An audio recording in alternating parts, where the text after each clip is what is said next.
पावसाळ्यात ज्ञानाची फळणी आणि वन्य विनी विचारे म्हणजे सजळती जैसे पैसा दयाचे आचार्य जगा लोक हमारे प्रमादम मित्र हिंसा शांति आर्य आचार्य उपासना से जम से मैं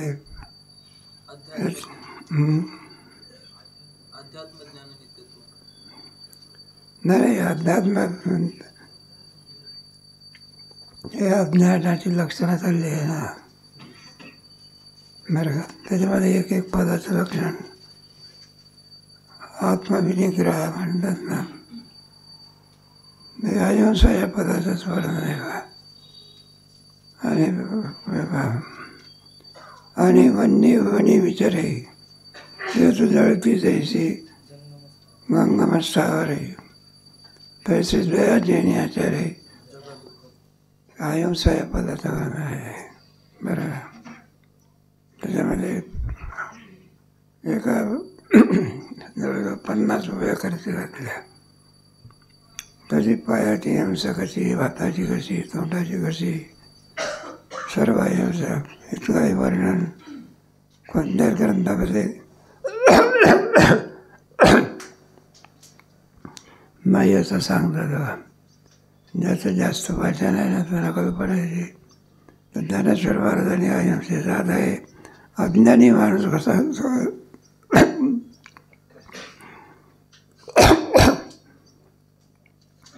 त्याच्यामुळे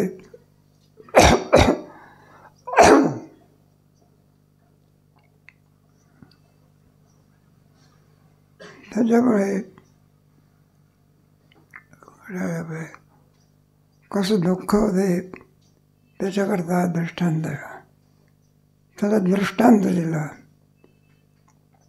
वन्य वनी जनी विचारे जळती जैसी जंगम स्थावरे. वनवा लागला कुठे, घरात कुठं वनवा लागत असते.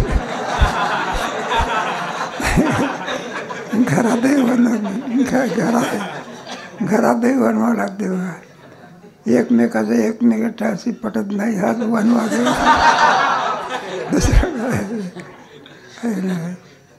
एका ठिकाणी बघा आम्ही गेलो होतो सहज आपलं लावणे महाराज बरं आहे सहज मग साहजिक काही स्वागत असते. चहा म्हणा कॉफी म्हणा कर मग तो स्वतः चहा करायला लागला. आम्हाला म्हणायचं थांबत होता. मी म्हटलं स्वतः तुम्ही चहा करता काय घरात कोणी नाही का त्याला विचारलं. ते म्हणजे घरामध्ये आहे पण घर सोडून जाणारे पुष्कळ आहे म्हणलं. म्हटलं घर सोडून जाणारे काय मनासारखं नाही झालं तर पोरगा बाहेर पडतो. बाई मिसेस काय पडते बाहेर पडते. आता आलेला पगार कोणाला द्यावा लागतो, मिसेसला द्यावा लागतो. आणि जर पगार जर दिला नाही सगळं कार्यक्रम सगळे रद्द. पगाराचा खर्च कसा करावा हे याच्या हातात नाही कोणाच्या. एका ठिकाणी आम्ही गेलो देणगी अमुका तमुका पाहिजे काही देणगी द्यायला तर पाहिजे. बरं आहे म्हटलं. घरात गेलो बराच वेळ थांबलेला बघा. पण म्हटलं इतका वेळ कशाला नाही म्हटलं. मला कोणतीही देणगी द्यायची असली मिसेसला विचारल्याशिवाय बाईला आधीने देणे असं म्हणा कोणाच्या आधी तिच्याकडे सुख असते का दृष्टांतच म्हणला. मग जळती जंगम जैसी स्थावर आहे. जंगम म्हणजे काय आणि स्थावर म्हणजे काय हे पहा. काही प्राणी असे असतात की ते प्राणी पक्षी आहेत उडून जातात. ते वनवा जरी लागला तरी वन्यात लागला आहे त्यांना ध्यानात येण्याबरोबर पक्षी काढतो बरं का. आणि वाघ आणि सर्प कुठं जाणार त्याला स्थावर म्हणायचा. त्याला वनव्यात पेटूनच मारावं लागतं. दुसरीकडे जाण्याचा काय नाही. जिवंतपणी काय हे पहा, असं आपलं 49 जिवंतपणे नरक यातनेपेक्षाही यातना जास्त आहे. नरकामध्ये असलेला मनुष्य जिवंत तरी राहील कशा तरी, आणि अग्नीत पडलेला मनुष्य संपला. हे आत्महत्या करतात ना काही काही. प्रारंभात त्यांना बरं वाटतं, पण एकदा राखेल डॉक्टरांनी पेटवून घेतलं म्हणजे बघा कसे तळमळतात, भयंकर तळमळतं. शेवटी जमलं ते डॉक्टरचं मत असतं काही किती टक्के भाजला तर तो जगू शकतो, आणि जास्त टक्के भाजलं तर डॉक्टर केस घेतणार नाही. राम बोला बाई, असं आहे. मरण यावं पण अशा तऱ्हेने मरण यायचं का? मरण कसं झालं पाहिजे? देवाचं चिंतन करीन, हे याला महत्व आहे बा. जळती जैसी जंग बसावं आहे, आणि तैसे जयाची आचार्य जगा दुःख. एकाला दुःख आहे का जगाला दुःख आहे? असा काही वागतो. साधा बोलायचं म्हटल्यानंतर काही प्रेमाने बोलावं, क्यों बेसावे.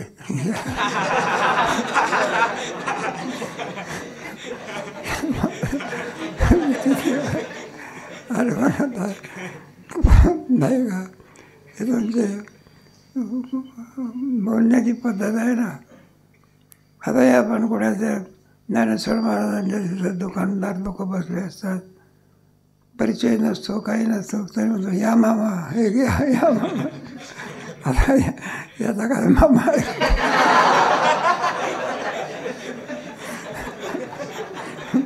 बोलण्याची काय पद्धत आहे?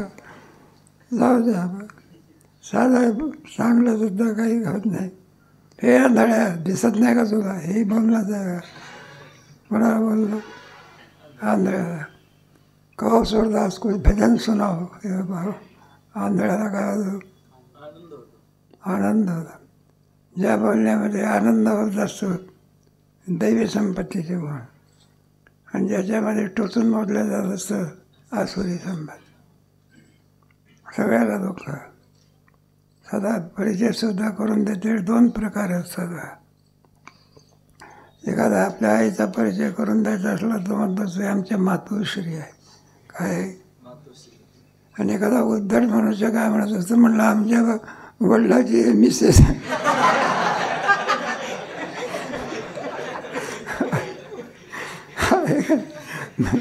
त्याला विचारलं असं कुठं बोलायचं असते का? मी काय कुठं म्हणतो?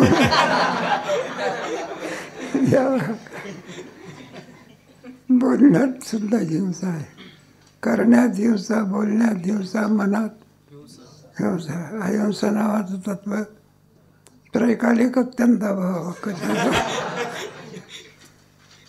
त्याला म्हणायचं. जयाचे नि आचार्य जगा दुःख, संकल्पे जे जे कल्पे जल्पे, कौतुके जे जे जल्पे, ते सबळावणे तीख रूपे. बोलण्याचा मार फार वाईट असतो बघा. कदाचित असा मार लागला तर चुके. ते द्रौपदी आहे ना, ते दुर्योधनाला म्हणाले होते, म्हणलं आंधळीची पोरं काय झाली, म्हणून तर भारतीय युद्ध झाला. हेच काय पीख रूप आहे, आणि विषावणी संकल्पे माझे. ज्याच्या मनामध्ये येणारे जे संकल्प असतात, विष तरी बरं काय बरं, पण विषापेक्षाही सुद्धा काय असतात मारक असतात. विष घेतल्यानंतर 2-3 तासांनी का होईना मारेल तो, पण याच्या मुखातलं विष असं आहे की ताबडतोब काय होतो, मग इसका जहाल बोलल्यामध्ये असं ना. एखाद्या माणसाचं बोलणं म्हणजे सगळं कार्यक्रम काय आहे का नाही. लग्नामध्ये पाहतो, एखाद्या माणसाला लग्न जर मोडायचं असलं ना, ते पाहतो त्याच्यामध्ये कोणती ना कोणती तरी अट घातल्याशिवाय राहत नाही. असं नाही, लग्नात मोठं नाजूक समारंभ सभा, एकदाचं लग्न लागेपर्यंत सगळं विचार असला तर संपला. कुठेतरी लग्न आपलं, आणि पुढे काय ते लग्नाला जोडी उभी राहिली आपली, आणि पुढे शुभमंगलम सावधान. पडदा काय झाला, बाजूला झाला. आणि हा उपडसून म्हणायला लागला, मला मुलगी पसंत नाही.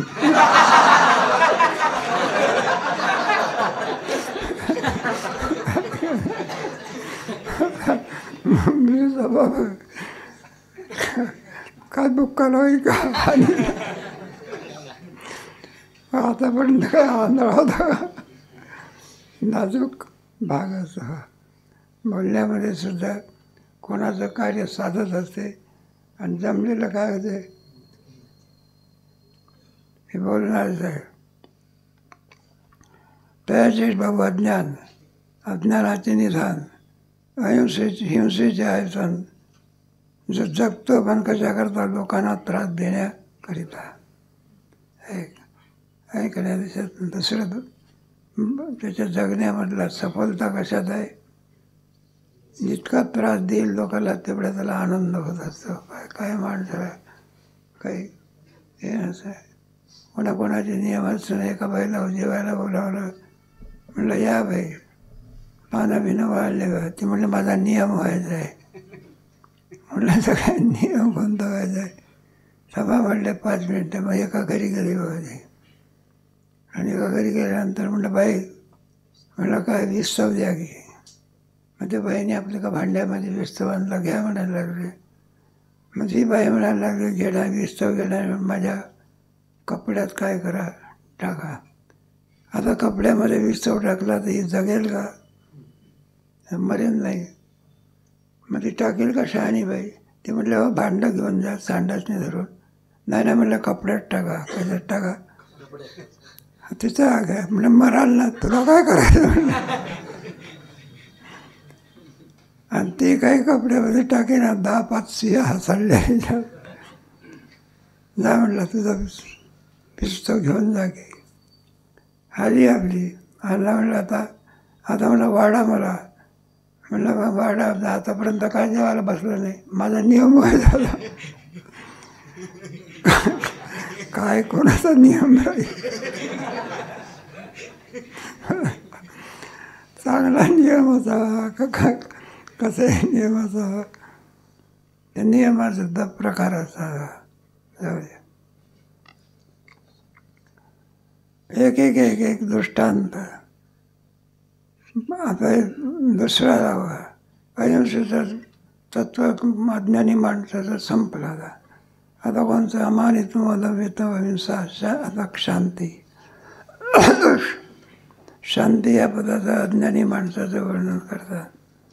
आणि फुंके माता फुगी रेचलिया सवेची उपगी तैसा संयोग योगी. फुंके भाता फुगे असं केलं की काय होते, द्वाराच्या घरचं फुकते फुकते. आणि लेचलिया सवेची उपगी असं केलं की ते त्याच्यातली हवा निघून जात असते. तैसा संयोग वियोगी ओटे सडे ओटे. अमानित मदमित्व अहिंसा शांती. शांती या पदाचं वर्णन चाललेलं आहे. तैसा संयोग वियोगी चढे ओटे. संयोग आणि वियोग दोन्ही मान आणि अपमान, निंदा आणि स्तुती. संयोग आणि वियोग. काही जे संयोग असतात ना, कायमचे संयोग असतात. काही ठिकाणी जो वियोग असतो तो कायमचा वियोग असतो. उदाहरणार्थ हे वियोगसुद्धा आवडत्या पुरुषाचा आणि माणसाला दुःख देत असतो.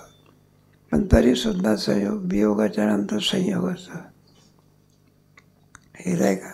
हे प्रभू रामचंद्र वनामध्ये जातात. 14 वर्ष घरच्या लोकांना काय वियोग आहे. पण 14 वर्षांनी का होईना पण काय येणार आहे का नाही. वियोगात काय आहे, संयोग आहे. एखादं लग्न झालं म्हणजे मुलगी सासरी जात असते. आई वडील थोडे रडतात, तरी पण संयोग आहे का वियोग आहे. वियोग आहे. पण पुन्हा काय 2-3 दिवसांनी त्या मुलीला सांगतात ना, म्हणलं जा बघू तू परक्या घरी जायचं असते ना, जरा स्वतःचं घर सोडायचं आणि कोणाच्या घरी जायचं. मग ती रडत असते. म्हटलं काही काळजी करू नको, तू जात बघू घरी. घरी गेल्याबरोबर तुझ्या भावाला पाठवतो, तुला घेऊन यायला. तिला आनंद वाटतो. तिला काय प्रारंभी तिला काय वाटतं, घरच्या वडिलाच्या घराचा वियोग होते. तिला प्रारंभी दुःख होते. आणि पुढे असे एक वेळेत असते बरं का, घरचा कोणी किती जरी आजारी पडला तरी ही बाई तोंड बघण्याकरता सुद्धा काय होत नाही, येत नाही. अगोदर जात नव्हती, आता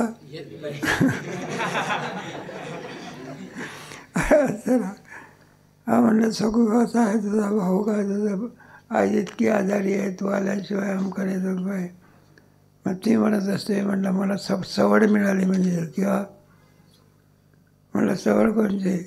वा म्हणलं आमची लहान लहान पोरं आहे, त्यांना शाळेत जायचं असते, त्यांना इथं करायचं असते, आणि घरी येऊन मी काय करणार नाही. मला संयोगाने काय म्हणायचं, हे दोन्ही चालत असतात.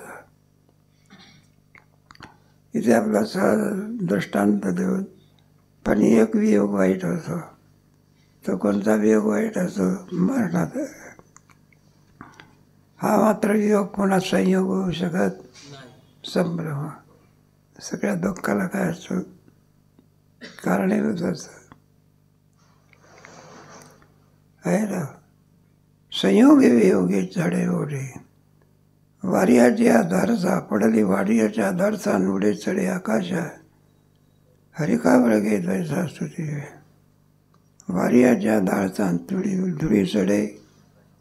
वारा आला म्हणजे जमिनीवरचे कण कुठे जात असतात. जोराची वावच सुटली, सुनामी वगैरे, माणसं वर जातात, ते घर फिरतात, खाली पडतात, जोरात सुटली म्हणजे. त्याप्रमाणे धुळी चढे आकाशा. धूळ कुठं जाते, आकाशात उंच अशी जाते. आणि हरिकावळ घेत ऐसा स्तुती वेळे. स्तुती केल्यानंतर काही विचारत नका, काय गणपतराव तुमचं काय असं आहे तसं आहे, काय तुमचं असं आहे, चला बरं का म्हणाला, काय जेवायला चला की. अहो मला काय माहिती आहे थोडं, मग उद्या तरी आल्याशिवाय राहू. मग जेवणाचं आमंत्रण कसं मिळालं, स्तुती मिळालं. आणि तेच जर म्हटलं तर गणपतराव तुमच्यासारखा वाईट माणूस नाही, पुन्हा आमच्या घरी यायचं. स्तुतीमुळे इतकं काय होतं, पण योग्य स्तुती असायला लागते.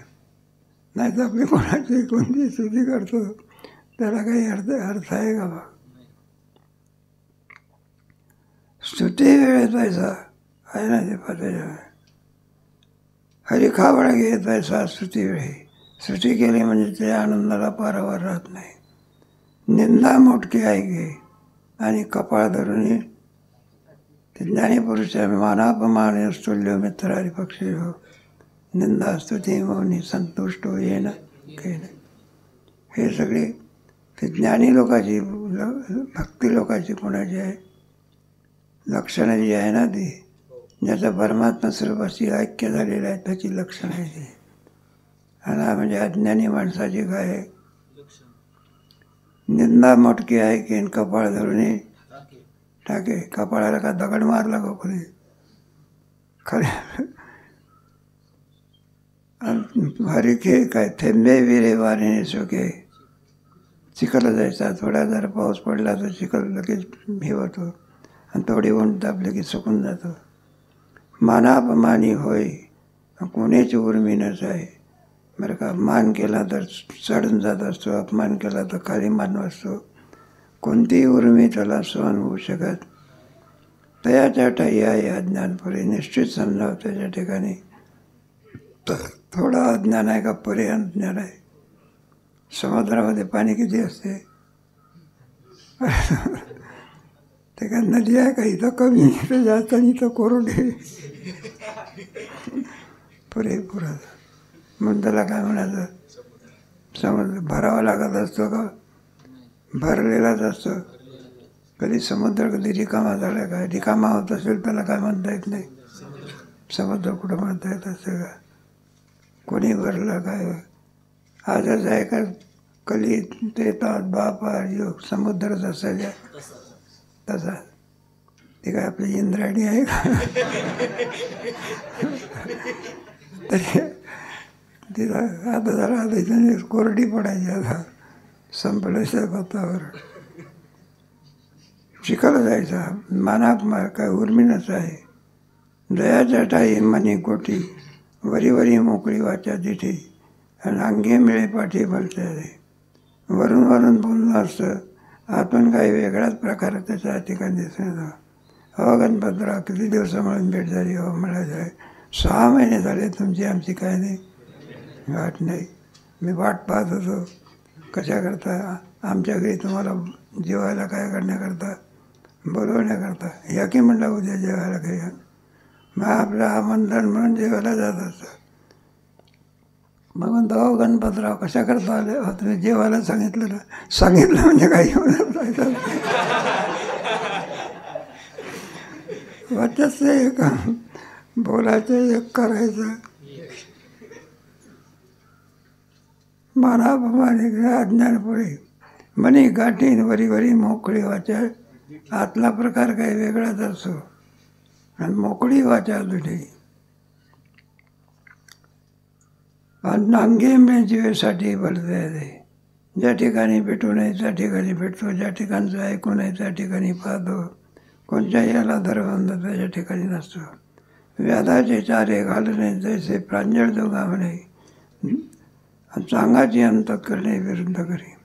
व्याधाचे चारणे घालणे, एखादा व्याध असतो तो हरणाला काय चालतो कवडा करत आणखी नाही का. हरिण नावाचा प्राणी आहे ना, त्याला धरायचं म्हटल्यानंतर त्याला युक्ती असते बा याचा हरिण सापडत नसतं. मग फासे टाकायचे काय टाकायचे आणि त्याच्यामध्ये कोवळं कोवळं गवत टाकायचं आणि ते गवत खाण्याकरता येत असते कोण तो हरिण. आणि आल्याबरोबर कशात सापडतो मग याला काय गवत चरून हरणाला पुष्ट करायचं होतं का त्याला बंधनात टाकायचं होतं. मग तसंच असतं बा. प्रांजळ दोघा व्याधाचे चारा घालू नये नाही का. व्याधाचे दुसरा एक धरून एखादा कसाही असतो आणि गाईला तो हिरवं काय घालतो. मग तो हिरवं घालतो त्याच्या कल्याणा करतो का. मग काय करतो दुसऱ्या दिवशी सुरी चालवतो ना काय चालवतं. मग गाईला गवत कशा करता कोरडा वैरण न घालताना हिरवी वैरण कशा करता घातली अधिक मांस मिळावा काय मिळावं आहे. त्याप्रमाणे एखाद्या माणसाचं जर चांगलं चाललं असेल त्याला कापत नाही आणि काहीतरी सांगतो गणपतरावने तुम्हाला असं समजलेलं आहे झालं. काय कधी निरोप बरोबर सांगणार.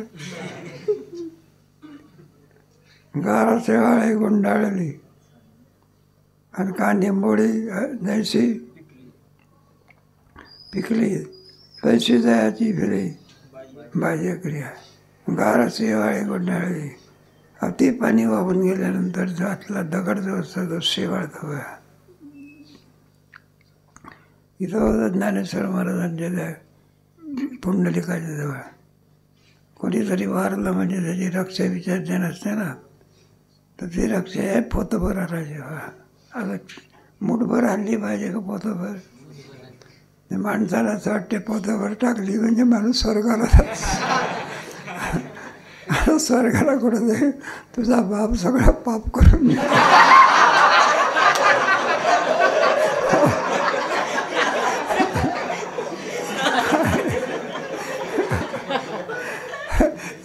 राखी नको स्वर्ग एवढी टाका नाही. आम्ही होतो नाही ते अनुभव यात्रे करून लोक असतात. प्रदक्षिणा केली म्हणजे काय घेतात नाहीतर कधी पाय धुण्या करतात जातात कुठे जातात आणि ते शेवाळला त्यावेळेस दणकन पडतात.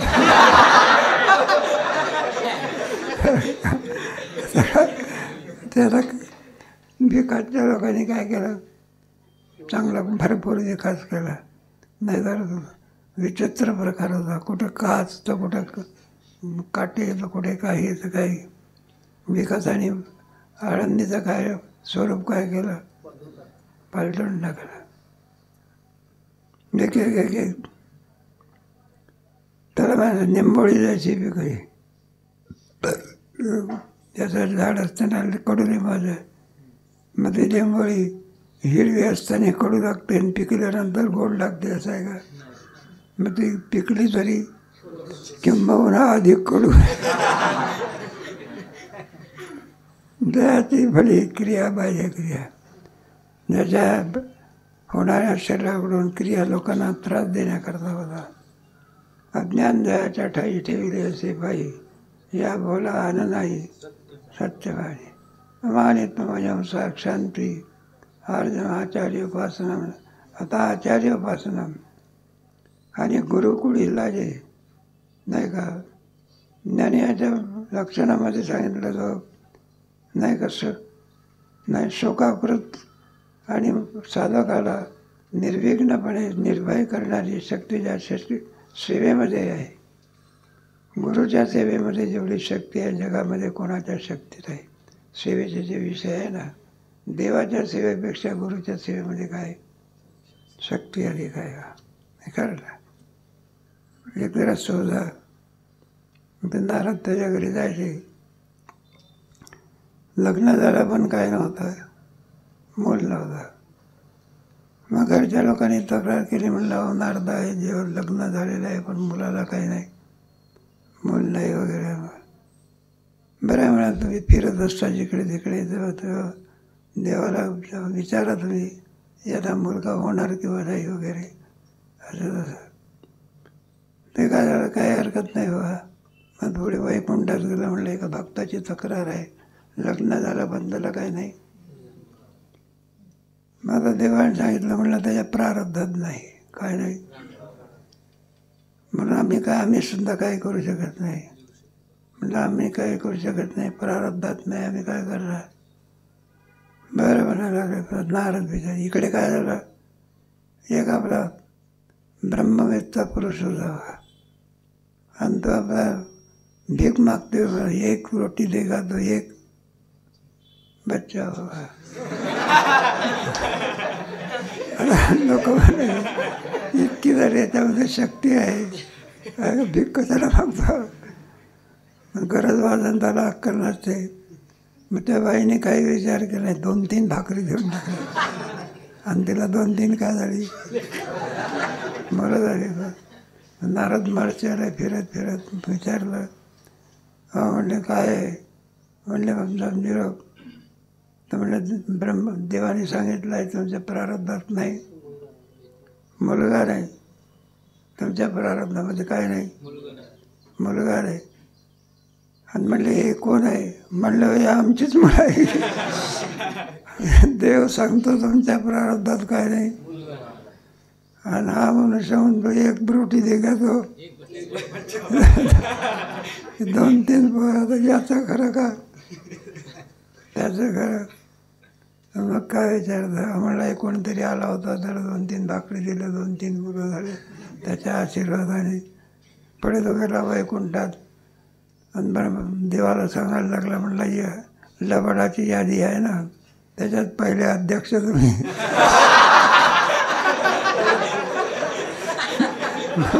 मला सांगता मुलगा नाही आणि तिकडे पाहतो 2-3. मग त्याने सांगितलं, म्हटलं हे पहा, ज्याच्या आशीर्वादाने किंवा वाणीने मुलं झाले तो ब्रह्मवेत्ता पुरुष आहे. ब्रह्मवेत्ता पुरुषाची वाणी देवसुद्धा मागे परतू शकत. किंवा काय सिद्धांत निघाला अलग लक्षण आहे. देवापेक्षाही सुद्धा गुरुच्या अथवा संतांच्या ह्याच्यामध्ये शक्ती कशी आहे. देवाचंही वचन फिरवण्याची शक्ती संतांमध्ये आहे. मग सत्संग आहे. गुरुसेवेला सुद्धा देवाच्याही सेवापेक्षा गुरुसेवा ही अधिक श्रेष्ठ आहे. तर ज्ञानेश्वर महाराजांचं बघा की म्हणे ज्ञानेश्वर बापाचं नाव घेतो का, देवाचं तरी नाव घेतो का, मग कोणाचं नाव घेतो, निवृत्तीचं. हे गुरुसेवेचं हा गुरुला काय करत नाही, मानत नाही बघा. आहे ना, गुरु कुळे लाजे बरं का, आणि गुरु भक्ती उपजे. गुरुच्या ह्याच्यामध्ये आता व्यवहार असतो, त्याच्यामध्ये श्रीमग तुमचा शिष्य धनिक असतो काय असतो, आणि गुरु काय असतो, गरीब असतो. ह्याच्यामध्ये द्रोणाचार्य काय होता, गरीब होता. पांडव काय होते, तरी सुद्धा पांडव द्रोणाचार्याची किती गुरुणात्वाई महानुभावान आहे का. शस्त्रविद्येच्या बाबतीमध्ये अर्जुन म्हणत असतो, मी कोणाचा आहो, द्रोणाचार्याचा आहे का. त्याच्यामध्ये असं वर्णन आहे बा, येणे धनुर्वेदामध्ये दिसला असं समजा. गुरुच्या विषयी किती भावना असते, देवसुद्धा मागे पडत असतो. हे जे याचे विचार असतात ना तुमच्या ह्याच्यामध्ये, जो जो भक्त असतो तो आणखी ह्याच्यामध्ये गुरुपेक्षाही सुद्धा आईवडला अधिक मानलं. तुम्हाला कल्पना नाही का. तेव्हा शंकराचार्य असताना संन्याशाने काय करू नये, आईच्या दर्शनाकरता जाऊ नये असं आहे. आणि पुढचा योग आहे बघा. आई ज्या वेळेला आणखी निजामाला जर शंकराचार्य आपल्या आईच्या दर्शनाकरता, आणि भगवान देखील सर्व सोडून पुंडलिका करता कशा करता जेवायला येतात का पुंडलिक,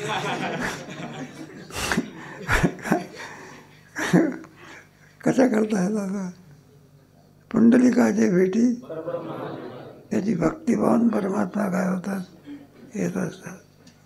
असे गुरुभक्तीची थोरवी आहे. पण हा काय करत असतो, गुरुभक्ती गुरुकुळी लाजे. गुरु जर गरीब असेल तर ते नाव घेण्यामध्ये याला काय वाटते, लाज वाटत असे. ते अश्वत्थाम्याची गोष्ट सांगतात ना, द्रुपद राजा होता, त्याला ही विद्या कोणी शिकवली होती, द्रोणाचार्याने.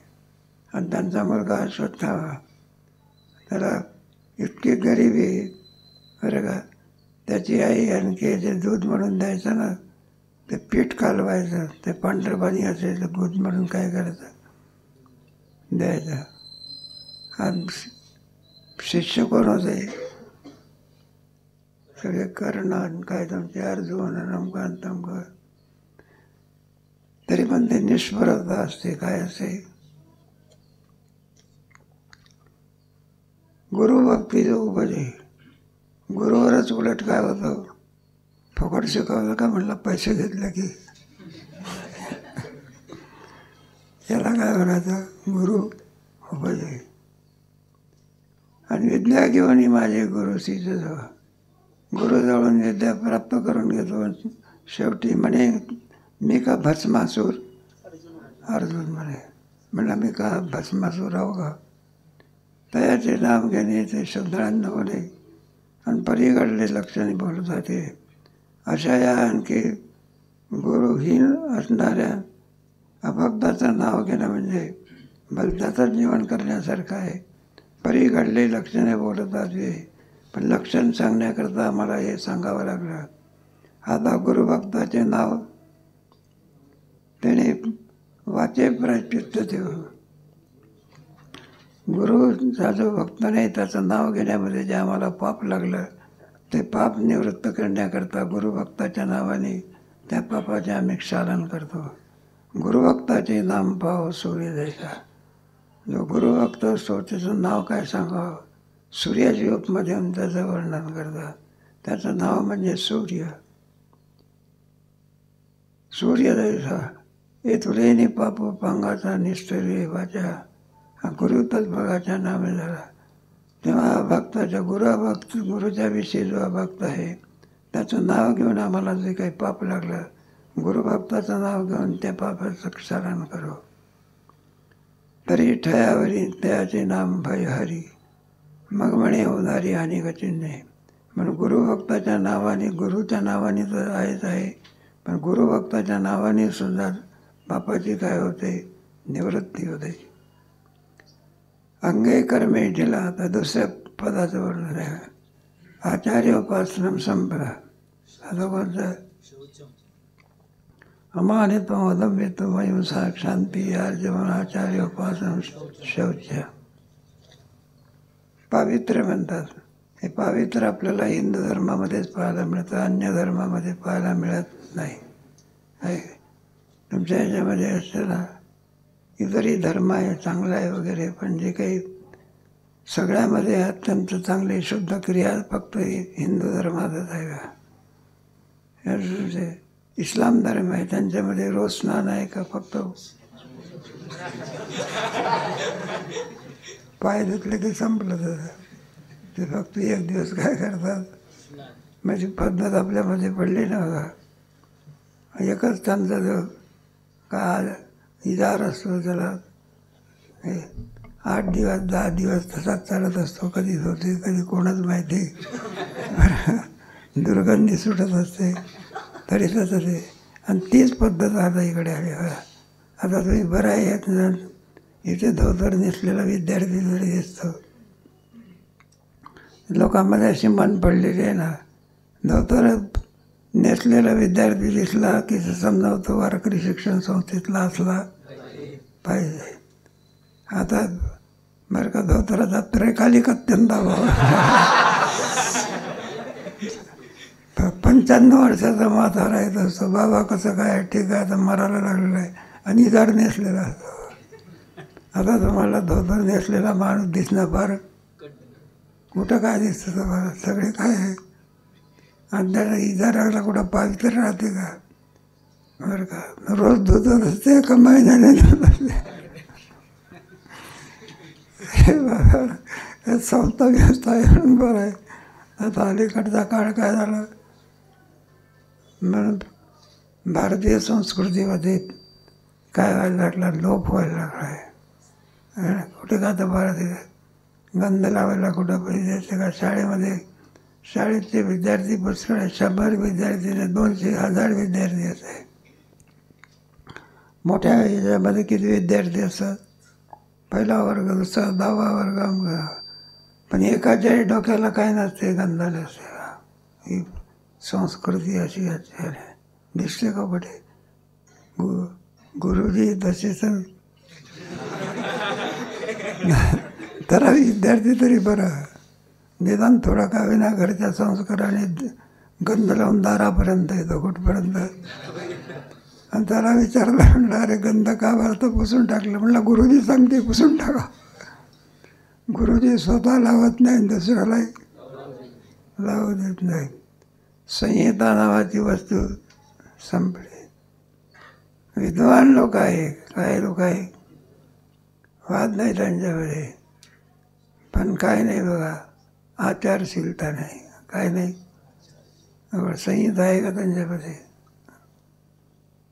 ते भारतीय संस्कृतीमध्ये विद्वत्ता अधिक आहे. त्याचं मामासाहेबासारखे मोठे माणसं कसे वागत होते, काय वागत होते, कशा चाललं नाही आपल्या त्याच्यामध्ये. नामे झाला अंगे कर्मे ढिला आणि मने विकल्पे. मनामध्ये सारखे विकल्प, ज्याच्यामध्ये आपलं आणखी ज्या ह्याच्यामध्ये कल्याण आहे त्याला विकल्प मिळतात. संकल्प आणि हे पहा, रोज आज आपल्याला 4 वाजता उठलं पाहिजे, चिंतन करायचं आहे वगैरे, याला संकल्प म्हणावा. काय म्हणायचं, संकल्प म्हणायचा. आणि लगेच दुसऱ्या असतं इतक्या लवकर उठून काय करायचं आहे, झोपायचं आहे. विकल्प काय म्हणायचं, संकल्प विकल्पात्मकम म्हणा म्हणायचं. हे सांगितले सा बुद्धी निश्चय सा निश्चयात्मिका बुद्धी. जी निश्चय करते तिला काय म्हणायचं, संकल्प विकल्प करते त्याला चिंतन करते त्याला काय म्हणायचं. आणि अभिमान घेत असते त्याला अभिमान. बुद्धी चित्त आणि एकाच वृत्तीचे सर्व काय हे आहे. एक दृष्टांत देवना सिद्धांत काय केलेला आहे, सांगितलेला आहे. आडवीचा अवखाळा कुहा जायचा. आडवीचा अवखाळा म्हणजे अरण्यामध्ये म्हणा किंवा जंगलामध्ये म्हणा, एखादा विहीर असते, कुवा असतो, त्याच्यामध्ये काय काय पडेल काही सांगता येत नाही. इथे कोणी पाणी भरण्याकरता जातो त्याप्रमाणे. आणि हे सगळं दिसते. काय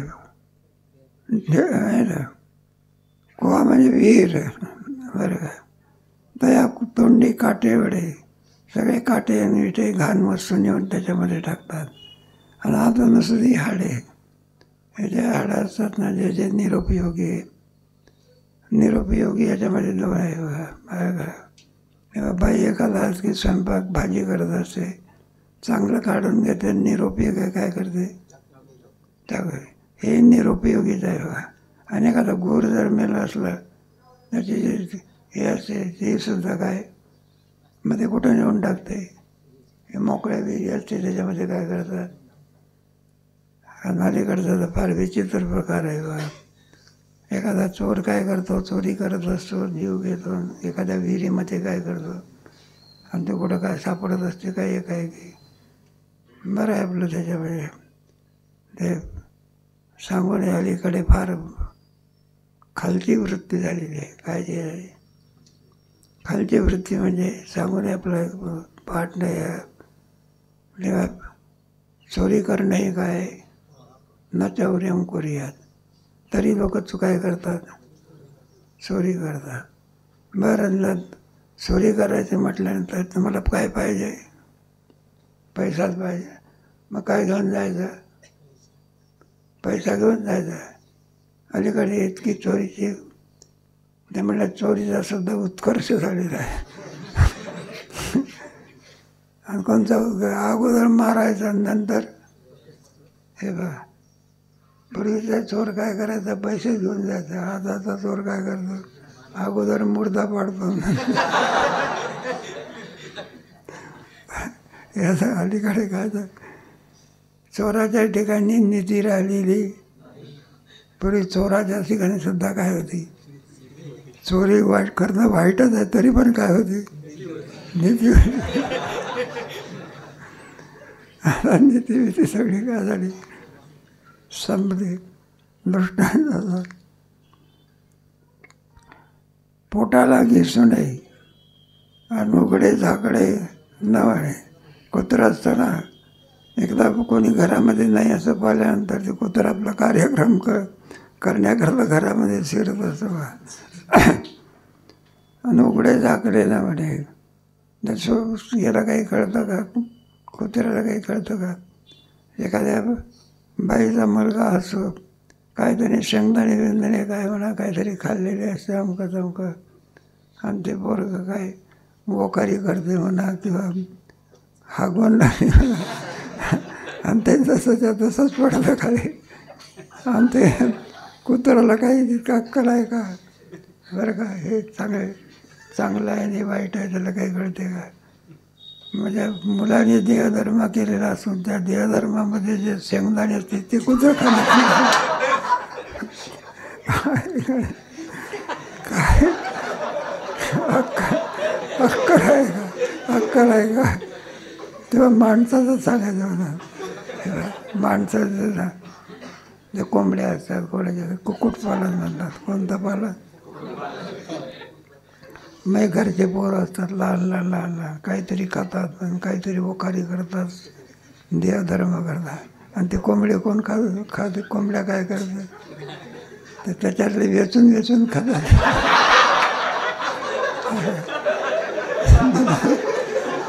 कोंबडीचं बरं तरी आहे, कोंबडीचं बरं का.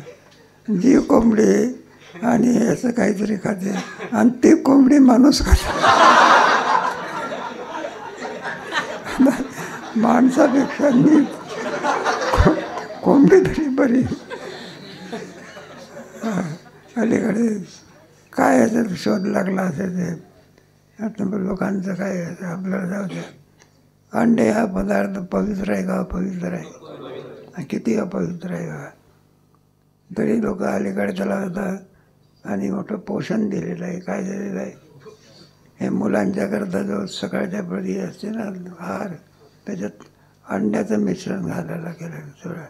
हे पोरं असतात ना शिकणारे 4थी 5वी वर्ग, याच्या योगाने काय झालं, पवित्रता नावात ती वस्तू काय झाली, संपली. ग्रामसिंहाच्या ठाई नसा मेंढी ठाव नाही, आणि त्याचा स्त्रीविषयी काही विचारेना. ग्रामसिंह म्हणजे कुत्रा नाही का, तो रानातला सिंह नाही, कुठला आहे गावातला सिंह. तैसा नीट हवा नाही, कुत्र्याला काही कळत असतं का. तैसा स्त्रीविषयी काही विचारेना. त्याप्रमाणे स्त्रीच्या बाबतीमध्ये चला आपली नाही का परावी वगैरे ज्ञानीपुरुषाच्या वर्णनामध्ये आहे ना, परोपकारीने नाही परनिंदा परस्त्रिया ज्याच्या बहिणी आया आहे. याला काही नाही, फक्त स्त्रीच्या ठिकाणी असलेलं मासच दिसते, याला काय दिसते तो नितीन धर्मन बिर्मन सगळं काय होऊन जातो, विसरून जातो. जे करू नये ते त्याचं वर्णन या ठिकाणी. आणि केलं स्त्रीविषयी काही विचारेना. तेव्हा स्त्रीविषयातून लागल्या जवळजवळ याच्यावरती सुद्धा ज्ञानेश्वर महाराजांनी 15-20 ओव्या लिहिलेल्या आहे. किती त्याचा विचार कधी करू.